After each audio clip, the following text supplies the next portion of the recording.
The shape of what we build, live, work, study, operate on, whether it be on the Earth, the Moon, Mars, wherever we're going, matters. Knowing that at a scale where we can understand what's going to happen, what has happened, and predict what could happen is really important. Laser altimetry, as developed here at Goddard, went from an idea to try to capture that into something we can actually do.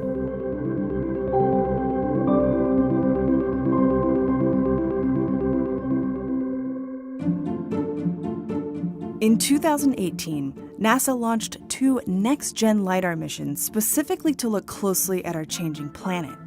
But if over 3 decades of Lidar missions taught us anything, it's that laser altimetry at Goddard is an evolution of technology, propelled by scientific curiosity in the face of almost certain setbacks. Take the story of the tree-measuring Lidar, the Global Ecosystem Dynamics Investigation, or GEDI. GEDI had its genesis really in all the innovative work that had been done with LiDAR at Goddard. Some of those innovators, this was Jack Buffton and Brian Blair at Goddard. Brian had an instrument called Slicer that was flying around taking these cool LiDAR transects. And then they put an instrument up in space, the shuttle laser altimeter, and I saw some of that data. I thought, wow, this is really cool. We've never been able to look at canopies in 3 dimensions like this. There's certainly got to be some applications to this. The shuttle laser altimeter was the first real test for LiDAR and provided the momentum for MOLA to take on Mars. But it also gave us a glimpse at what LiDAR could measure on our own planet. And so the push for the Vegetation Canopy LiDAR, or VCL, began. It was a really innovative mission. We were trying to do something that hadn't been done before, but we were optimizing it for vegetation. Vegetation is very different than if you're looking at ice, or if you're looking at Mars, or if you're looking at the Moon, because you have to have enough laser power to get through the canopy and get a strong return underneath the ground. The VCL team could build lasers strong enough, but they couldn't get them to last very long. And that proved too risky for a very cautious NASA in the 90s. After that happened, we focused on the airborne LiDAR program. And this is again with Brian Blair using a really innovative instrument he had called Elvis, the land vegetation and ice sensors, I believe it's called. If you really want to get down to really high resolution and looking at the sort of landscape scale changes over the Earth, you need a swath mapping system. So sort of in the mid-90s, we started working on Elvis, and we really worked on that in large part because people said it couldn't be done, and it's really kind of drove us to see how much we could get out of that system. Airborne missions were successful at keeping that momentum going, especially in the long periods between satellite launches. Sort of a core of us kept going year after year, going from one instrument opportunity to another, and sort of making opportunities if we didn't have any. The thread that kept us all going was the airborne system. Airborne LiDAR really plays a role at helping us understand how things work in real world settings. Yeah, that's definitely the best way to go, is to build the hardware, get some data over real terrain, and actually show that it meets the requirements, that you can scale it to space. But along the way also, as we were collecting those data sets, we were releasing those publicly and letting people experiment with them and get comfortable with them. Dubaya, Blair, and others leveraged the success of Elvis to propose a new satellite mission, Destiny, a combined radar and LiDAR mission that could see through clouds down to tree canopies. However, NASA budget cuts sidelined a couple of Earth science missions, and Destiny was grounded indefinitely. And that was a devastating blow, because we'd now been trying from 1995, and now it's 2010. We've been trying to get a LiDAR that was meant just for vegetation structure into space, using the best people in the world who are at NASA Goddard to do this. And at that point, I've been doing this 15 years, maybe I'll just quit. But of course, we really didn't quit. So we said, well, let's look for another opportunity. That opportunity was on board the International Space Station with the GEDI instrument. GEDI wasn't just another successful LiDAR.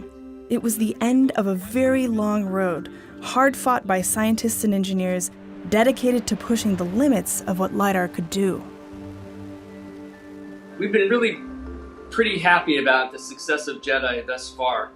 JEDI, again, is the first LiDAR that's been in space that was optimized to measure vegetation structure. And it's created an enormous amount of data. We've conservatively done about 10 billion estimates about getting those tree heights and getting that canopy structure. But ultimately, we really wanted to get at the carbon content. What role do forests play in the carbon cycle? JEDI has been steadily gathering data, chipping away at the global question of just how much carbon dioxide trees take out of the atmosphere, a big piece of the climate puzzle. The current LiDAR missions are all about building on the past.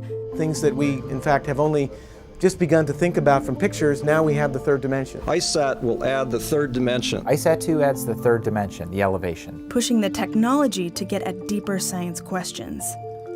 And so came the next generation of ice-focused laser altimeters, aptly named ISAT-2. Its single instrument, ATLAS, was designed to precisely measure small changes in the shrinking icy poles of Earth. To get down to that level of accuracy from space, everything had to be much better. It's this story of these incremental improvements through time, and with each mission you're leveraging the lessons of the last mission. It wasn't a short process for ISAT-2, even though we knew a lot and had learned a lot over the last 20 or 30 years. Each mission, has its own challenges. All of the easy missions are done, as they say. The first iteration of the instrument was going to be very similar to glass. As it turned out, the group that wanted the more complicated instrument won. So then they came back and said, okay, instead of digitizing a 40 hertz or 50 hertz laser or whatever, we're going to fire this beam to the ground and then individually time tag each photon that comes back. There were so many requirements, there were so many constraints. We had constraints on the software capability, we had constraints on the storage space, we had constraints on the memory.